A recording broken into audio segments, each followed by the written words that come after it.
মানুষের আত্মহত্যার খবর প্রায় হরহামেশাই শোনা যায়, কিন্তু রবট যে আত্মহত্যা করে একটা আশ্চর্য বিষয়। তবে রবটের আত্মহত্যা না এতদিন এমন কোনো খবর সামনে না এলেও প্রথমবারের মতো দক্ষিণ কোরিয়ায় ঘটেছে চোখ কপালে তুলে দেওয়া এক ঘটনা। দেশটির গুমি সিটি কাউন্সিলে প্রশাসনিক কাজে নিয়োজিত এক রবট আত্মহত্যা করেছে বলে জানিয়েছে কর্তৃপক্ষ। গুমি কাউন্সিল ভবনের প্রথম ও দ্বিতীয় তলায় সিঁড়ির মাঝখানে ভাঙাচোরা অবস্থায় রবটটিকে পাওয়া যায়। প্রত্যক্ষদর্শীরা জানান, ঘটনার আগে রবটটিকে সেখানে হন্তদন্ত হয়ে কিছু খুঁজতে দেখা গিয়েছিল।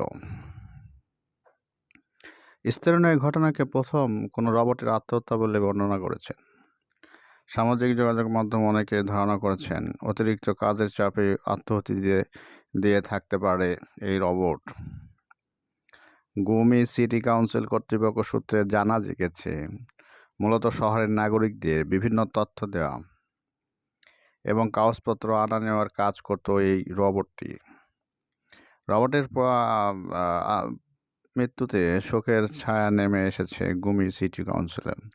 এই ঘটনায় গুমি কাউন্সিলের আবেগ আপ্লুত এক কর্তৃপক্ষ গণমাধ্যমকে বলেন, এই রবটটি সিটি হলের অংশ ছিল, সে আমাদের একজন ছিল। ঘটনার কারণ জানতে চাইলে রবটের টুকরাগুলোকে খতিয়ে দেখবে গুমি সিটি কাউন্সিল। জানা গেছে রবটটি তৈরি করেছিল যুক্তরাষ্ট্রভিত্তিক স্টার্টআপ বেয়ার রোবোটিক্স। গুমি সিটি কাউন্সিলে প্রতিদিন সকাল 9টা থেকে বিকেল 4টা পর্যন্ত কাজ করতো এই রবটটি। অন্য কোনো রবটগুলো যে কোনো একতলায় কাজ করলেও এই রবটটি নিয়ে নিজে লিফটের মাধ্যমে বিভিন্ন তলায় গিয়ে কর্ম সম্পাদন করতে সক্ষম ছিল। Please subscribe this channel. আরও এরকম রোবোটিক্স এবং বিস্ময়কর তথ্য জানতে এই চ্যানেলটিকে সাবস্ক্রাইব করুন।